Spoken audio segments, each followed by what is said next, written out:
And I can see where no matter what work you do, I think this is important work for everyone to get into. You Mhm. hear it a lot of within the company where it's like people are like, you can do so much personal development and it can only trickle into so many facets. Mhm. But I really do believe how this one, and especially if we're like sensually and sexually expressed, like fully expressed, I just believe so much of our world's healing Mhm. can be done through this work.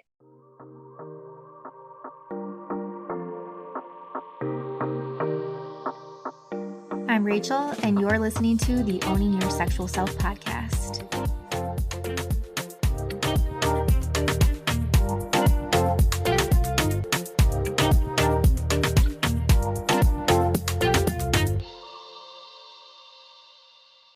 Hey, real quick.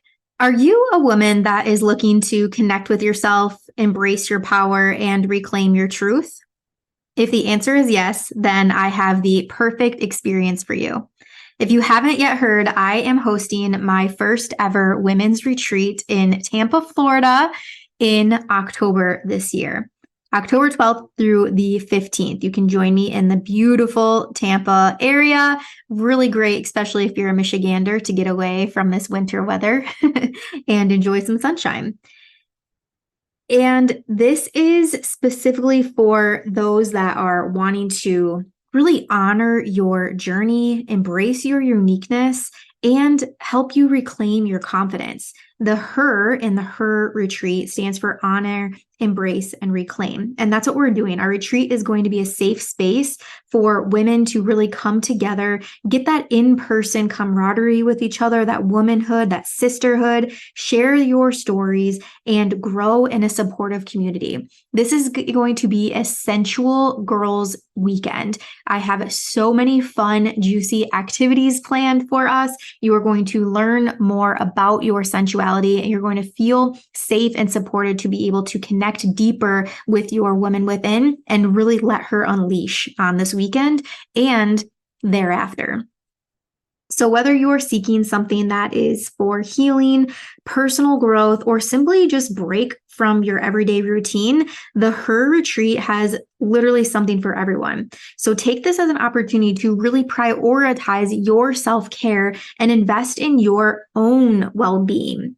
So, don't miss out. We have just a few spots left for this retreat. So, you can visit the link in the bio of this show notes. If you follow me on Instagram, you can go to my link in bio there. You could DM me if you want the link, or if you have any other questions. I'd also love to set up a Zoom consultation with you to see if there's any other questions that I can go over with you, or any other answers that I can provide to you to make this experience and this offer a fuck yes for you. So check out those links. I would love, love, love to have you there with me. And again, any questions that you have, please reach out. So continue enjoying this show. Thank you, thank you, thank you so much. And I hope to see you in Tampa. Hello, hello, everyone. Welcome back for another episode of Owning Your Sexual Self. I am just so honored and grateful to have on our guest today, JoJo Seamons. We met, when was that? December, I think, at a facilitator's training. And she's just one of those people that immediately when I fell in love with you, immediately when I laid eyes on her, I fell in love with her. She was just this person, her energy, her presence, her being was just so welcoming, so inviting. And even when you hear her speak, you'll hear it through her voice. She's just a person that wraps you in a little hug, and you just know that you're safe with her. And we're talking all things, spirituality today, sexuality today, getting a little woo probably for some of you on this episode.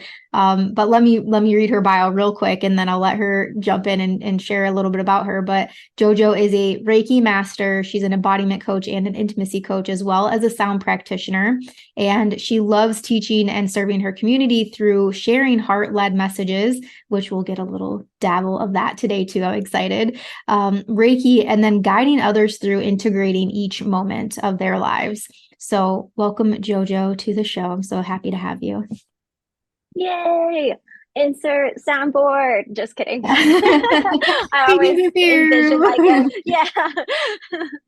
Ah, thanks, Rachel. You're so sweet. I am just as much honored as well as feel the same with you. I fell in love with you too. Love at first sight.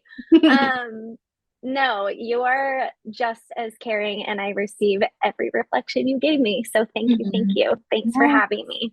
Of course. I'm very excited. As I said, we got to connect just a little bit at that facilitators training, but you led us through a sound bowl experience there. And again, just feeling your presence. And now with you getting into this sex and intimacy space for you is a little bit newer of a thing. This is something that you kind of added to your skill set within the last year and a half. And so I'm thrilled to hear how that has even changed the work that you do now with clients. Mhm. And you have a retreat coming Mhm. up this weekend. And I mean, yeah, just I'm here All for the things. all the things. Yes.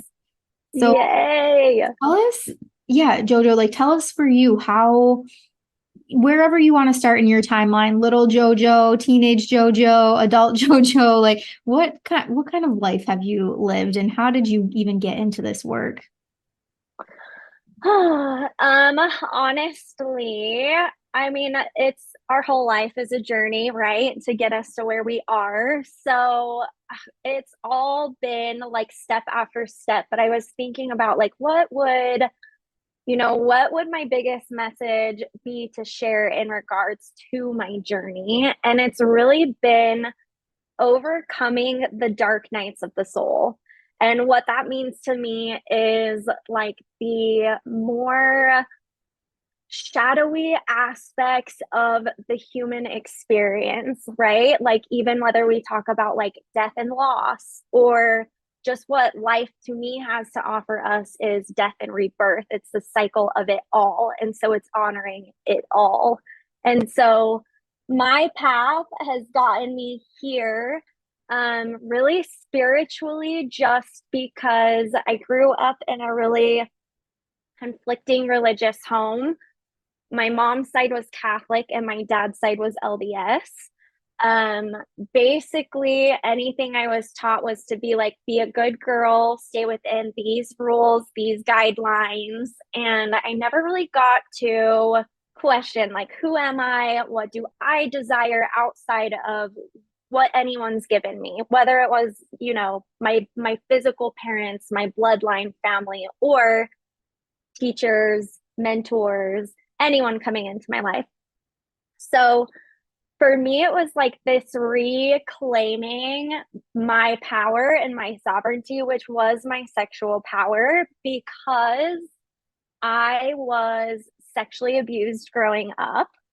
And for me, I had really, really disassociated, like completely from my body. I got into talk therapies. I went the yogic route, and that really was my foundation of coming back home to me and experiencing like really felt sensation for some of the first time, because I had just really, I think I had like locked myself up in that really young age just to protect myself.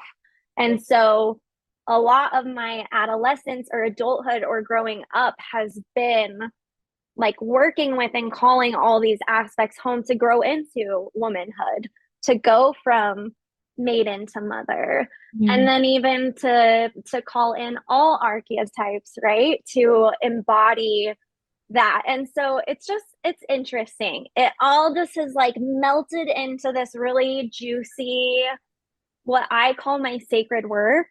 Mm. But it just is that. So I've been heart led. I just follow my yeses and honor my nos. And I guess I just really want to highlight that it's honoring and accepting like the bad stuff. And so if I speak to like my journey, spiritually, I got connected from losing really, really close people to me and starting at a young age. I lost my best friend in kindergarten.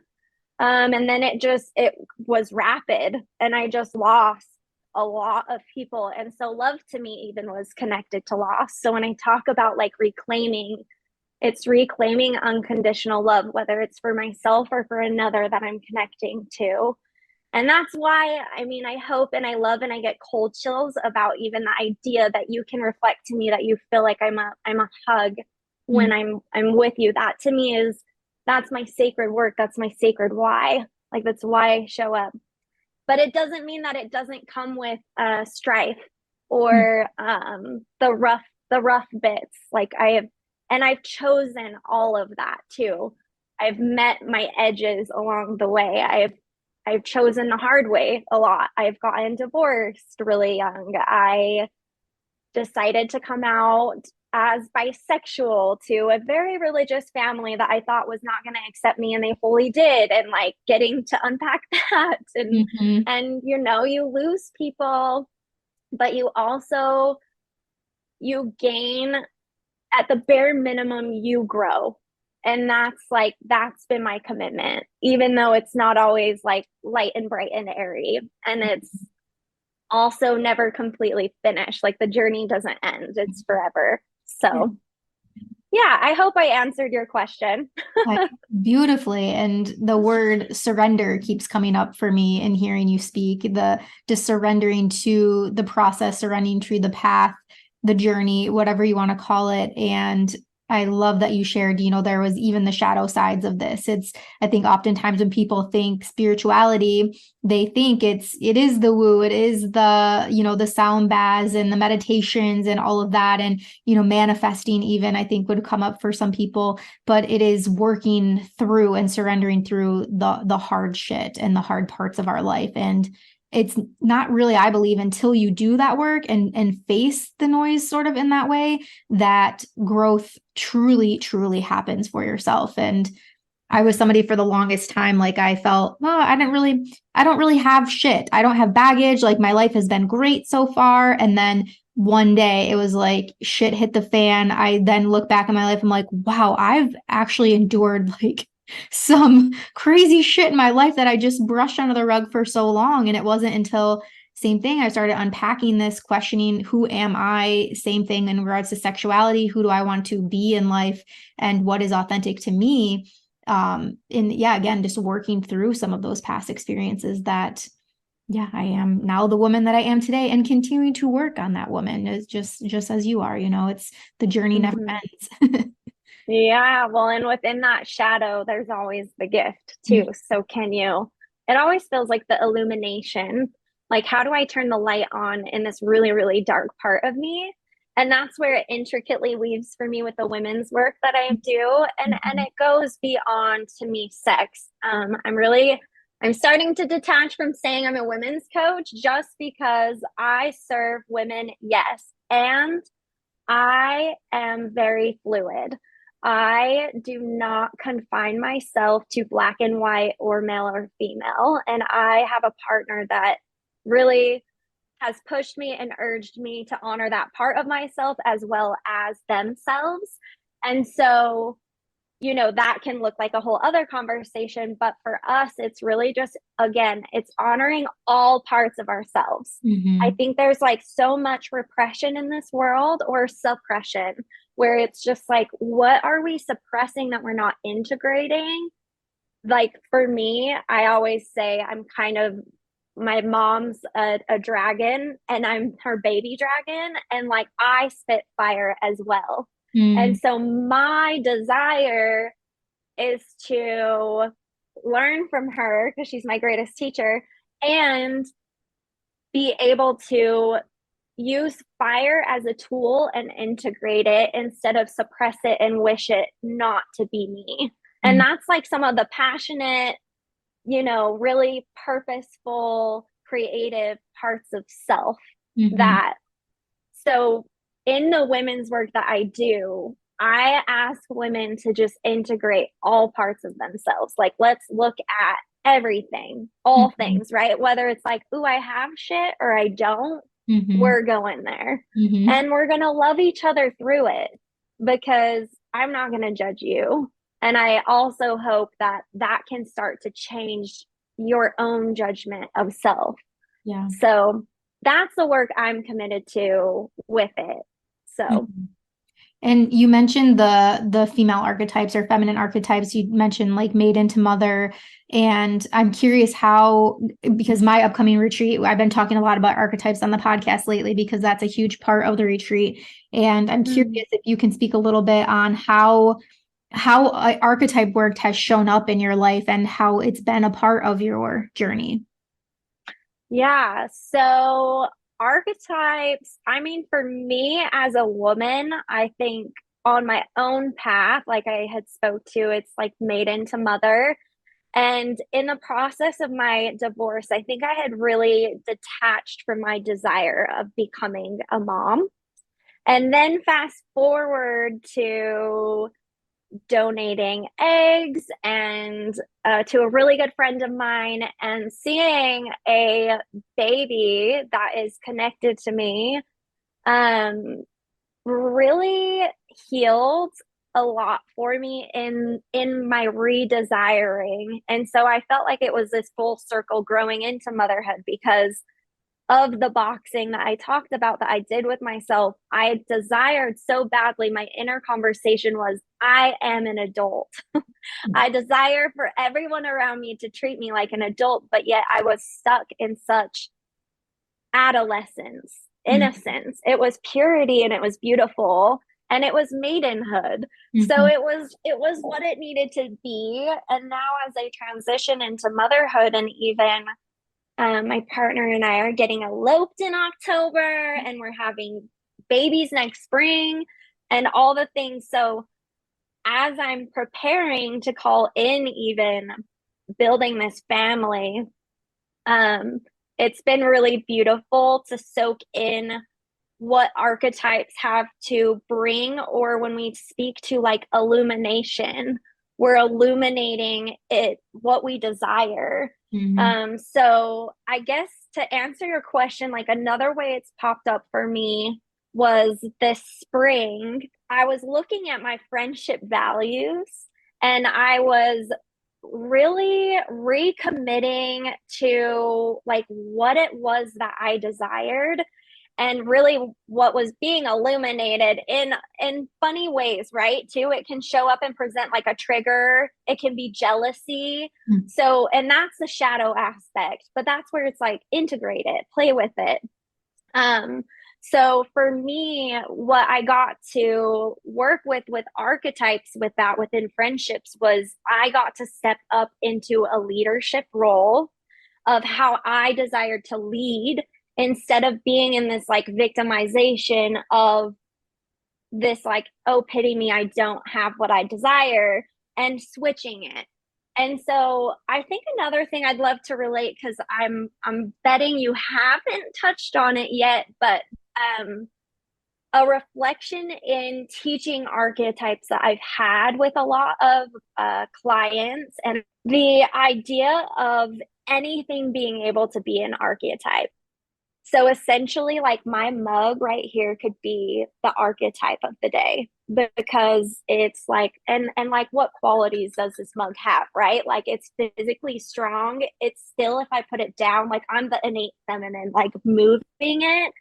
My liquid in here is feminine, but this is like the masculine container. So you start to like look at like qualities and characteristics. So one of my favorite teachings with archetypes is allowing yourself not just to attach to what mainstream archetypes are being talked about. So, maiden, mother, crone, magician, lover, sorceress. Like you can get into all of them. And I offer you like one of my favorites, two favorites. One of my friends, her voice is beautiful. You hear her and she seems like the jingle bell in the room. Mhm. Like she just brightens up everyone's day. So she, to me, I have given her the archetype of the bell and I call her my bell. And I'm just like, ooh, it's the my bell. Like, come here. And like, I'll reach out to her and text her and be like, how's my bell doing? Like, I miss you so much. Mhm. I have another friend. So the second one that I want to share, she's very, very sensitive, emotional, one of my favorite persons to just relate to, connect to. And she's a sponge. Like she's the archetype of the sponge where she just allows herself to kind of immerse and seep and take in and also wring out what isn't serving her. And so archetypes are my favorite in so many ways, but my favorite way is just it's role playing and it's committing to the art that we're creating. And so to me, the shadow is how do we make it into art? How do we make our most destructive, even like, again, the parts that we wish weren't us or we wish weren't like we could just say goodnight or goodbye. But it's like, that's the part that I'm saying the magic happens when you really start to integrate yourself as a whole. And so even getting to play with masculine, feminine, leader, follower, like who are you within relationships? And so it changes everything. Everything. But I base my life off of it. That, yeah, a lot of like creative inspiration is coming up for me after hearing you say that. I think that that could be a really cool experience, even at the retreat or even on like virtual calls that we have leading up to it, to be able to help people create their own archetype. And what I'm hearing a lot come through is like in terms of an object, like you said, I like the analogy of your mug or the sponge, like that, or even the bell. That I appreciate that. Insight on it. Thank you. Yeah. Good stuff. And so you've gone through Sex and Love Co. Pretty recently. This is the same program that I went through back in 2018. I think I was the OG of the program. And so I know it's looked much differently, but for you on this journey, when and why did you choose to go down the path of sex and relationships? And how did you know that was, that was what you call true north for yourself? Yeah. So a few things. Speaking of woo-woo topics coming up, it really was, I had gotten an astrology reading and said that my power and my sacred work relied within sexual expression.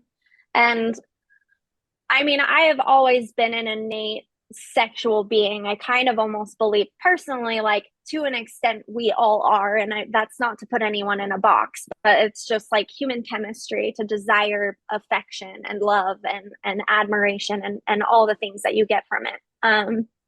But it's two parts other than just like that. Like I would jokingly say it's that. And I also, on my own path, because of my own, like I spoke to the abuse, I think I needed, because I was just doing a lot of self-reflection. I was like, there's a lot of hurt within my relationship with my ex-husband.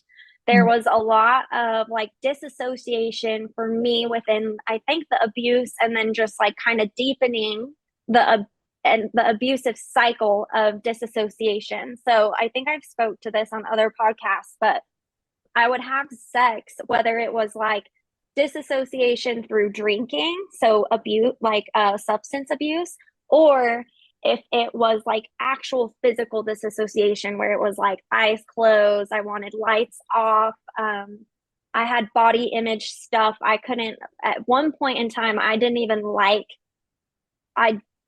this is sad to me and really tender as I speak to it, but it's just like, I didn't even like people to physically look at me nor touch me. And now I feel so 180, like I'm like, skin is sexy. Like, and I love my body now. And it took me a lot of work to get to that. And the other thing for me is I had gotten deep into the energy work, and it always was coming up as sacral energy, sacral chakra. To me, that's inner child work. So again, personal relation. It's got all our sexual organs. Like we store all of our emotions there too. And so with all of that, it was like, I'm missing so much to talk to for my clients here. And that was where I was like, that there was a call for this. Like, it's more than just desire for self to heal some facets and to get some gaps filled, but it was also, how am I going to integrate this and talk about this if it's something that I really want to speak to? And so, yeah, I'm so grateful for Sex Coach Prep School, which is going to be Sex Love University, which is amazing. But I was given so many tools within that to help others. So it's just, and I can see where no matter what work you do, I think this is important work for everyone to get into. You Mm-hmm. hear it a lot of within the company where it's like people are like, you can do so much personal development and it can only trickle into so many facets. Mm-hmm. But I really do believe how this one, and especially if we're like sensually and sexually expressed, like fully expressed, I just believe so much of our world's healing Mm-hmm. can be done through this work in whatever facet you decide that is. Because I don't think it needs to be sexual, but it's a yummy facet, and I think we all deserve it. So, but yeah, again, I hope I answered your question. So again, you're just so eloquent, like so beautifully said. And oh gosh, yeah, I fully agree. I think, and again, I'm in this space too, and I see your side of where you're coming from with this. But yeah, so often, and I was this person doing all the personal development work and not doing it in regards to really more so business development. And yes, personal development comes along with that, but like I said, for so long, I just felt I had it all, right? Like nothing could go wrong. Nothing has ever gone wrong. And yeah, it wasn't until I got into the space of sexuality and embracing more self-pleasure, really. It was after getting my heart broken, after a relationship unexpectedly ending, that was really the shift for me. And yeah, and that work can be scary, especially when you're sharing, people that have sexual trauma or years and years of sexual shame, generational sexual shame that they're dealing with. That can be hard work to move through that. And you've seen it, I've seen it. What comes on the other side of that is beautiful, magical, transformational for so many people. And yeah, again, just so many people are missing the sex piece of it in their personal development. And that's almost like Pandora's box in a way. You unlock Totally. so much more potential when you bring in this component. So yeah. Yeah. And then you can get even woo-wooey with Yeah. it. Like, really, like, do your candles, your rituals, your card pulls, I'm like, Yeah. I'm all into it. I joke, I'm the person that I said I would never be growing up, and I am exactly who I said I wasn't going to be. I'm the hippie that is like out naked with the trees in the forest. So that's who I've become. And it is Pandora's box. Yeah. I would expect nothing less of you after knowing you for such a small amount of time. So amazing. So we talked about before recording here, possibly having you lead us through some sort of meditation. And I knew that we were like, we're not really sure where this call is going to go. This podcast is going to go. We had no script for this. We knew it was going to be sexual. We knew it was going to be spiritual. I think it's definitely hit both. And yeah, what are you thinking? I'm thinking something maybe in terms of archetypes, like a meditation to help listeners define their archetype. I don't know if that's a too big of an ask, or something around, yeah, just pleasure, sexuality, whatever you're feeling. I trust you. Yeah, I will. This is what I'm thinking and where we're going, just to kind of like set the guidelines. So I'm thinking, because we've talked about so much like sacral work. So this is like our womb space. This is the bowl, if you will. So to me, this is the space that we're tending to. So this is the inner garden, our temple, the physicality of our body. And so I'm going to guide us there, down into our belly. And then I'm going to guide you to a reflection of water. And this is going to come up. I say always to when I teach to this, I joke it's like Peter Pan, like believing is seeing. Mm. And so if you can just allow yourself to kind of believe and intuit and connect, right? So we're talking again about sacral, it's inner child. Can you get imaginative with this and let your mind really open up to like, what is this body of water I'm looking into? And then I'm going to ask you to do a reflection of like what archetype you're being shown.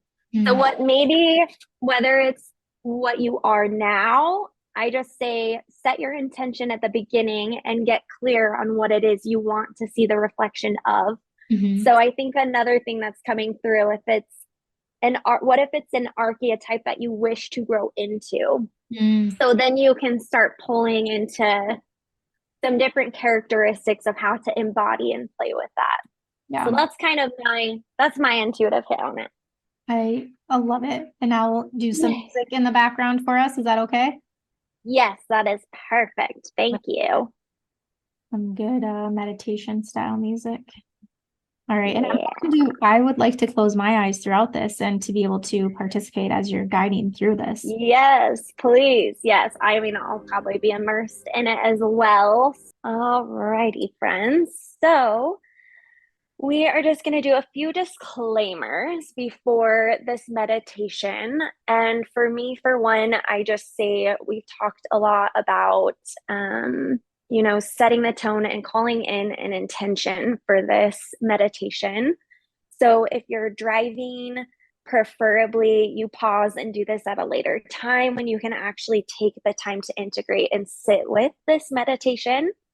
Um, and then, other than that, allow yourself to connect to your inner child imagination. Be open to anything and everything that you're being shown. And I always say, from a perspective of curiosity and non judgment. So, really practicing non attachment. So, you can go in expecting to see a specific archetype or a specific space that you're going to be shown or connected to, and maybe something totally random comes up. And I just invite you to let that be, I always say, the medicine that it is that you need, or the gift that is being illuminated before your eyes. And so, whether that is through felt sensation, emotion, physicality, whatever it is, lean into it, because those subtleties to me are my why behind doing all of this work. And it's the magic, and it's the magic in the moments that we don't really pause and accept. And so please pause and accept this as a gift, and for yourself to be shown a if we haven't mentioned it, we're calling in an archetype that you wish to grow into, or maybe it's the highest sovereignty, if you will, of what you are calling in for yourself. And so I'm guiding you to this inner sanctuary, this temple from within. So it's a journey and it's a path, and just let it unfold. So those are going to be my disclaimers of just leaning into this experience. Does that sound good? Okay. All right. So we are going to begin. Just find a comfortable seat or lie down. Allow yourself to release some distractions, whether that's with your thoughts, your to-dos. Just starting to connect to that ebb and flow of your breath.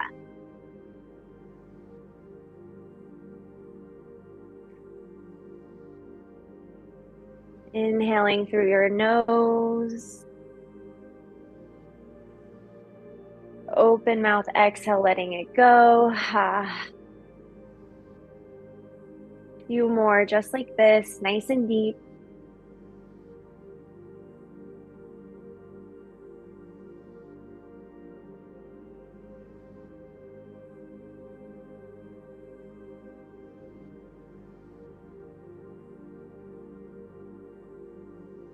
And as you ride that inhale and exhale, grounding into your root systems.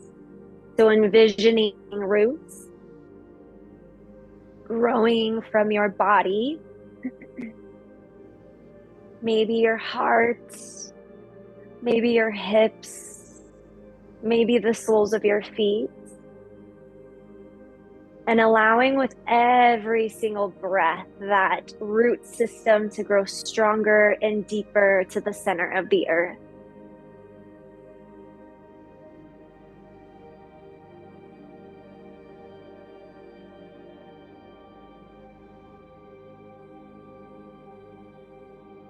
And as soon as those roots reach the center of the earth, allow her energy to come through your roots all the way up through the soles of your feet and all the way up through the crown of your head.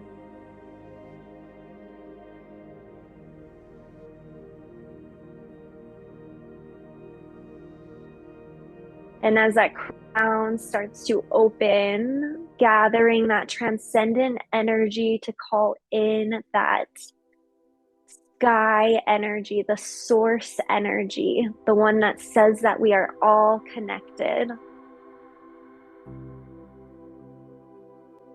And almost like a shower, like you allow it permission to just rain or wash over you, that source energy. And following that inhale and exhale,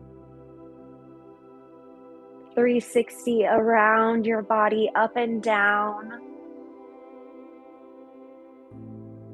Noticing any blocks or just other energies, right? Light or dark, gray scale, gray matter, whatever you're being shown. Using your breath to meet resistance.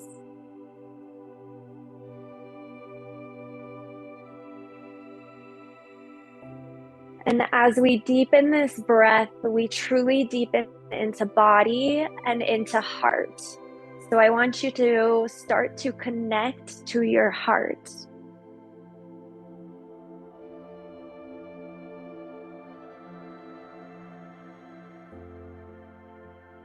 And seeing somewhere within your heart that there is an entrance.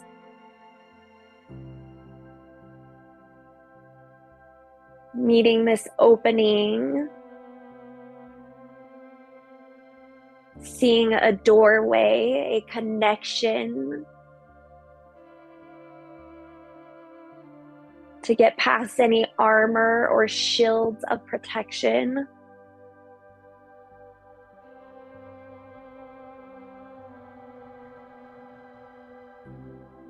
And as you open this door, seeing almost as if you're given this blueprint of a path of your journey that is to unfold.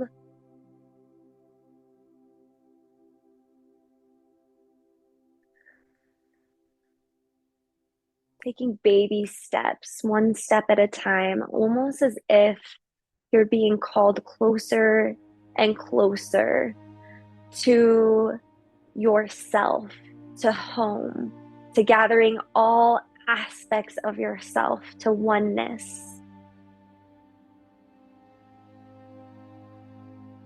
So as we journey in the distance, I want you to hear a water feature. Maybe it's a river, a waterfall. It could even be like a physical bath. Just letting yourself be guided by that water, like you're being whispered to get closer to her. And I want you to get so close, and as if it's being illuminated, like a reflection on the water, like we're opening up this magic portal to be shown a gift, an archetype, one that we desire to embody, one that we have disconnected and said, this is not me. That full body stance of anything you are being shown. And let yourself soak in that sensation. the facts, some of the gifts around it. Who is there? Who are you in this moment? What do you feel like? What are you wearing?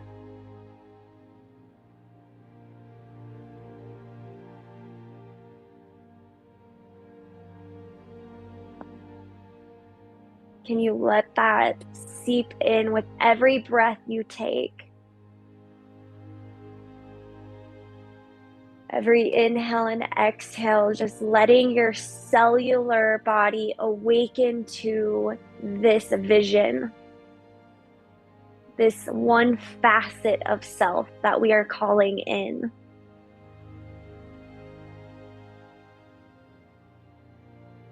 And if there's some shock or awe or wonderment, allow yourself the curiosity to ask questions. How do I play with this? How do I love this part of me fully? How do I accept this?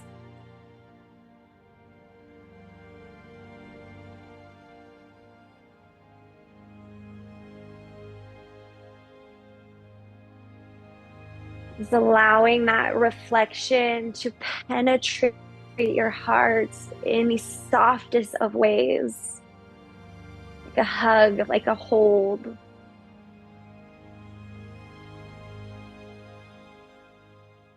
Whether it's from yourself or your guides or this archetype that's just seeing you, it's validating you.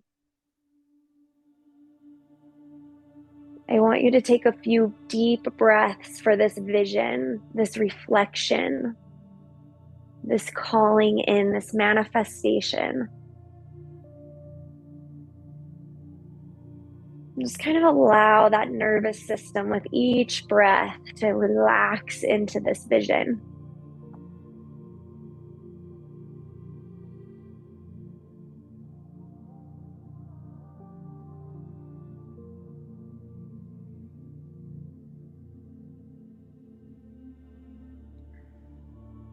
And I'm seeing, just to make this a little bit more physical, to ground this in, if it's a hand to heart and a hand to belly, or if any throat chakra stuff came up, if it's a hand to the throat, or if you're feeling blocked in your visions, maybe it's a hand on your third eye, that middle space on your forehead.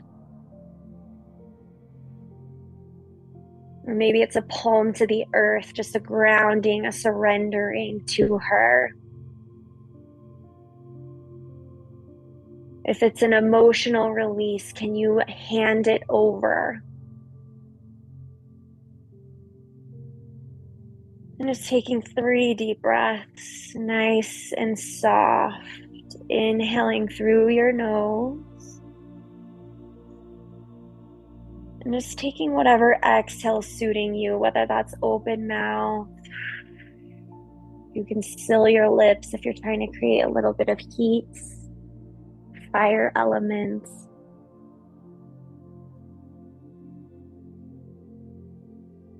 Wherever your hands are, just guiding both hands to your heart center. Affirming to yourself that you are enough, that you are whole, and that you are worthy of this vision, of all your desires in this world, on all planes of existence, mentally, emotionally, physically, spiritually. And taking one last final breath with a little bow of your head, just chin to chest, surrendering to your heart.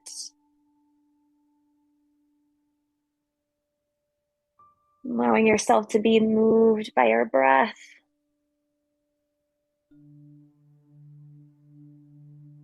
Sealing yourself in a blanket of love, whether that's a hug or an imaginative, iridescent shield wrapping around you like the form of protection.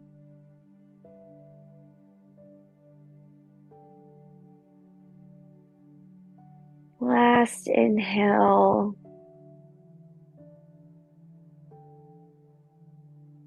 Slow, smooth exhale.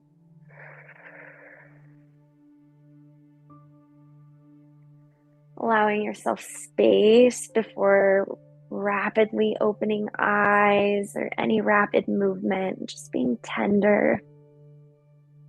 If you have time, you can sit in it longer. If not, just be gentle with yourself. Water, love, maybe a journal practice if stuff came up. Sometimes a little wiggle of the hands or the fingers before opening the eyes. Just being gentle. And my favorite after meditation, stretching. So if you need to stretch, you can take that for yourself. Giving yourself the loves.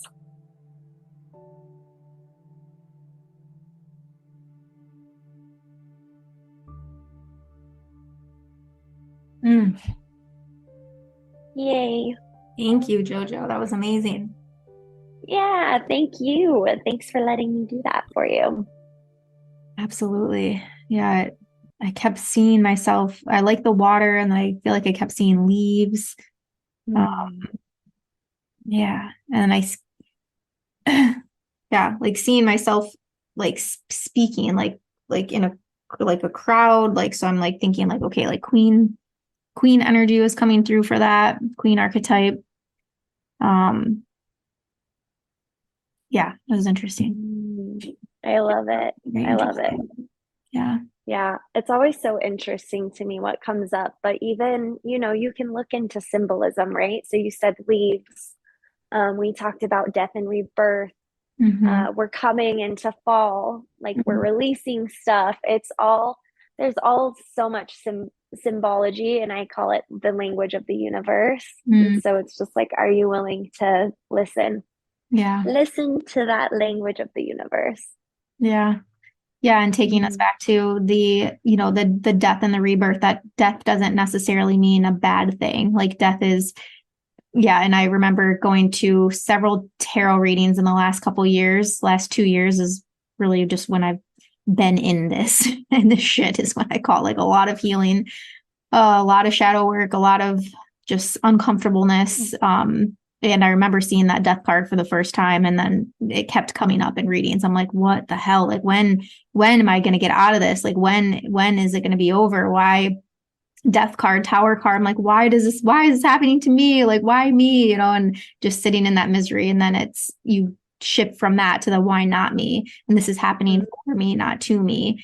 And the beauty that can come from that when you shift that mindset, and not even just saying it, but truly believing that this is happening for me, and what gets to be created from this, and what comes out of this, who comes out of this, right? Totally. Yeah, I love that. My word for I this love that. was becoming. And yeah, I check in with myself, every now and then, generally around moon phases, which we're in the full moon right now. And yeah, it's been like a good north, use that North Star. I like that. That word has been a good North Star for me this year, checking in to make sure that I'm becoming the woman and doing the things to become the woman that I aspire to be. Yeah, so powerful. I think another like iteration of what you just brought up that comes to mind is victimization of a shadow frequency being transformed into freedom. Mm. And so, yeah, when I find myself, right, we're not perfect. We get into victim mode all the time, and not all the time, but we feel it and experience it, whether it's in like a little nuance of like a little ripple or it's like big stuff. But it's so beautiful to sit in the awareness of like, how can I transform this into, like you're saying, the becoming? Mm-hmm. So, yeah, that freedom gets me every time. Freedom was my word this year. So that's how I'm connecting that to what you shared. Yeah. And anytime I share that, it's so funny to read body language, right? We're taught to read people's body language. And I always get the very wide eyes, like, wow, she picked that word for herself. But I love it. It's been a really good one. There's always gifts that come with choosing a word for your year. So I love that. Absolutely. Well, thank you, JoJo. This whole conversation has just been so refreshing. And thank you again for leading us through that amazing, beautiful meditation. If people are wanting to connect with you and find you and maybe even attend some of your retreats and things that you offer, how do you prefer that they reach you? Honestly, Instagram's probably the greatest spot for me. I've got 2 places that you can follow me. So it's jojo.seamons or Red Tent Collective. So that's a lot of the women's retreats that I put on are through that. So, and we do cool stuff with that. So whether you're local or out of town, we have lots of opportunities for you. So wonderful. Thank you. And thank you. Yes. I cherish you. I love you. I was telling my girlfriends I made it up here with last night for this retreat. The close facilitators that are here, I was talking about everything that happened, and I just reflected to them. I was like, yeah, like Rachel, we eye gazed together, and I was like, and it was my favorite experience. So I will forever cherish and hold you in my heart space. I love and adore you, and the work you do is really, really awesome. So you too, my love. Thank you so much for this, and I hope to see you again very soon. Yay. Same. Thank you so much for listening to today's show. If you loved it, be sure to subscribe so that you never miss an episode. And if you really fucking loved it, make sure to tag me on social media at @TheRachelMain. I'll see you next week.